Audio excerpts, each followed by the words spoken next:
Back in 1980, there was this super cool game called Pac-Man, but did you know it was originally called Pac-Man in Japan? It was all about navigating through mazes, gobbling up dots while dodging these colorful ghosts. The main guy you controlled was Pac-Man, this little yellow circle with a mouth. When he ate these big flashing dots called power pellets, he could turn the tables and eat the ghosts for extra points. The game was the brainchild of Toru Iwatani and his team. They wanted to make something different from the usual war and sports games, aiming to appeal to both guys and gals. Even though Pac-Man's design was inspired by a pizza with a slice missing, they made him round to resemble the Japanese character for mouth. Pac-Man was a huge hit. It spawned sequels, TV shows, and even a catchy song called Pac-Man Fever. Now, Pac-Man is like the face of Bandai Namco Entertainment. It's made billions of dollars and sold millions of copies, earning its place as one of the best video games ever made. Cool, right? In Pac-Man, you're basically this little yellow guy cruising through mazes. Your job: gobble up all those tiny dots while dodging some pesky colored ghosts. There's Blinky, Pinky, Inky, and Clyde. Once you've cleared out all the dots, you move on to the next level. And hey, keep an eye out for those fruit icons. They signal the start of a new level. Oh, and in between levels, you get these funny little scenes with Pac-Man and Blinky. But watch out, if one of those ghosts catches Pac-Man, you lose a life. Lose all your lives, and it's game over.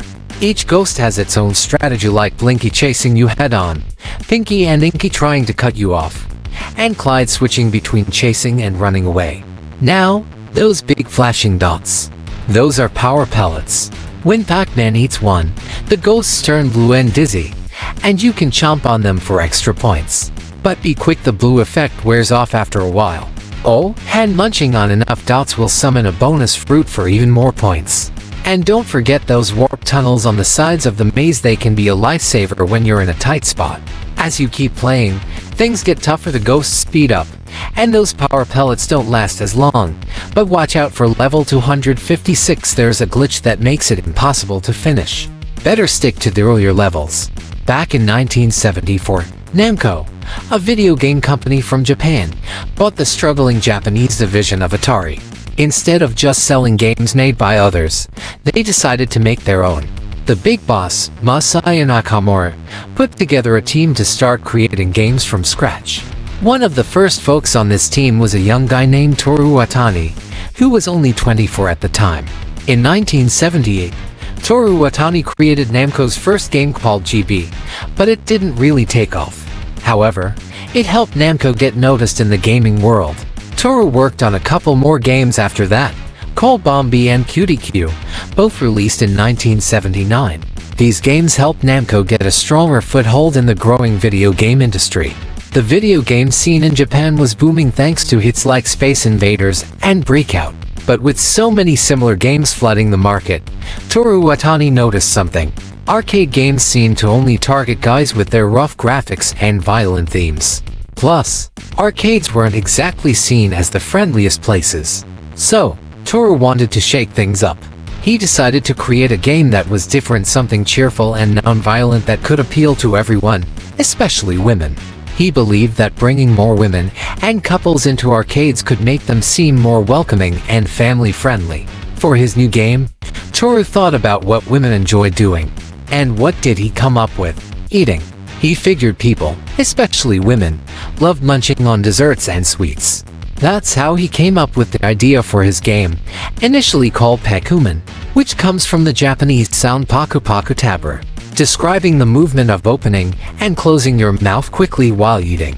The journey to create Pac-Man started in early 1979 and took a whopping year and 5 months to finish, making it the longest development time for a video game at that point. Toru Iwatani didn't do it alone. He had 9 other folks from Namco helping out, like composer Toshio Kai, programmer Shigeo Funaki, and hardware engineer Shigechi Ishimura. They were determined to make a game that appealed to everyone, especially to those who weren't into violence. So, they kept the gameplay simple and made sure the characters were cute and charming. While they were working on Pac-Man, Namco was also busy creating Galaxian, which used this cool new RGB color display technology. This let them use lots of different colors at once, which was a big deal back then. Toru thought using bright, pastel colors would attract more players to Pac-Man. Now, here's a fun fact. The idea for those energizers Pac-Man munches on came from Popeye the Sailor, who gets super strong after eating spinach. There's also a story about a creature in Japanese folklore that eats monsters to protect kids, which might have inspired Toru too. Some people think Pac-Man's maze chase gameplay was influenced by another game called Head-On by Sega. But either way, Pac-Man became a legend in its own right. When Pac-Man first hit arcades in North America at AMO 1980, it didn't exactly make a big splash. In fact, the response was pretty mild. Playmeter magazine gave it a preview, calling it a cute game that seems to grow on players, which is rare for cute games.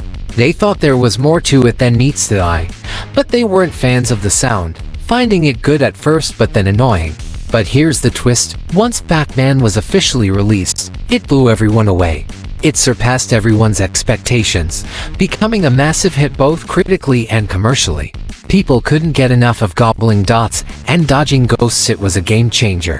When Pac-Man first hit the scene in Japan, it didn't exactly skyrocket to fame like its predecessor, Galaxian. See, Galaxian was all about shooting stuff, which the mostly male arcade crowd was into, unlike Pac-Man's cute characters and maze-chasing gameplay.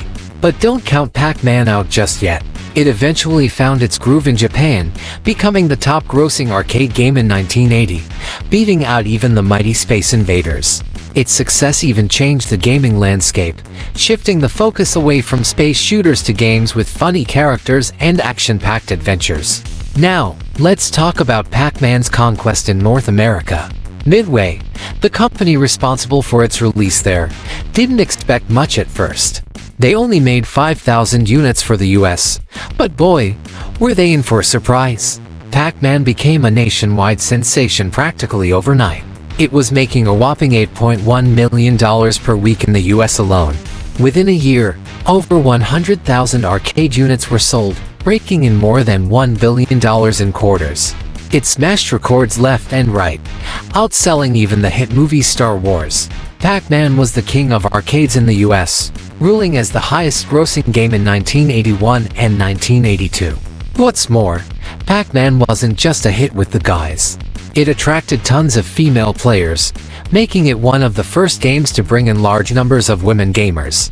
In fact, it was the favorite arcade game among female players through 1982. And Pac-Man didn't stop there. It conquered the home gaming market too.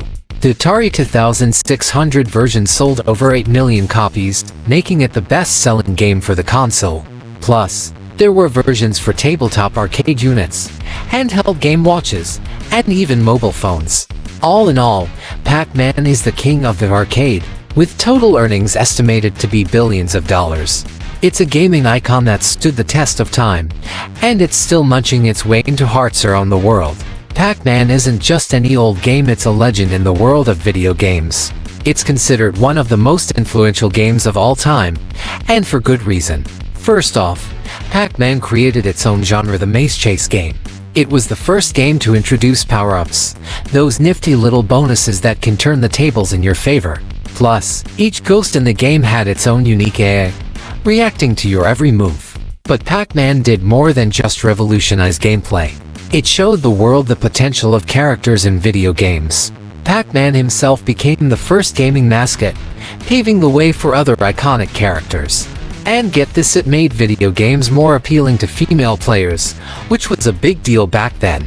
Plus, it was one of the first games to score big with licensing deals. Pac-Man was a game changer for the arcade industry too. Before Pac-Man, it was all about shooting games like Space Invaders. But Pac-Man popularized a new type of game, character-led action games. It inspired a whole wave of games featuring characters you could control. Even in the world of home computers, Pac-Man left its mark. It inspired a bunch of maze games, some of which even got into legal trouble for being a little too similar. But no game could quite match up to the original Pac-Man. And Pac-Man didn't stop there. It inspired 3D versions, like Monster Maze, and even influenced legendary game designers like John Romero, the creator of Wolfenstein 3D. All in all, Pac-Man isn't just a game, it's the cultural icon that shaped the entire gaming industry. Pac-Man holds some pretty cool records in the gaming world. It's been recognized by Guinness World Records multiple times. Like, did you know it's considered the most successful coin-operated game ever? That's a big deal. The guy who made Pac-Man, Toru Iwatani, got an official certificate from Guinness World Records in 2010. They awarded Pac-Man for having the most arcade machines installed worldwide, almost 300,000 of them. And get this, Pac-Man is so famous that in the US, 94% of people recognize him. That's more than Mario. Pac-Man's popularity even got him into the World Video Game Hall of Fame in 2015. But it's not just about games. Pac-Man has inspired all kinds of stuff in real life too. Like, there was this huge game of Pac-Man played in Manhattan, and it set a record for being the largest Pac-Man game ever. And get this, there's even a business term called the Pac-Man defense in mergers and acquisitions. It's when a company tries to turn the tables on another company that's trying to take them over, just like Pac-Man does with those Energizers. Plus, Pac-Man's face is everywhere. You can find all sorts of Pac-Man merchandise, from Slurpee cups to jewelry. In fact, by 1982, Pac-Man stuff was making over $1 billion in sales in the US alone. Crazy, right? It just goes to show how much people love Pac-Man.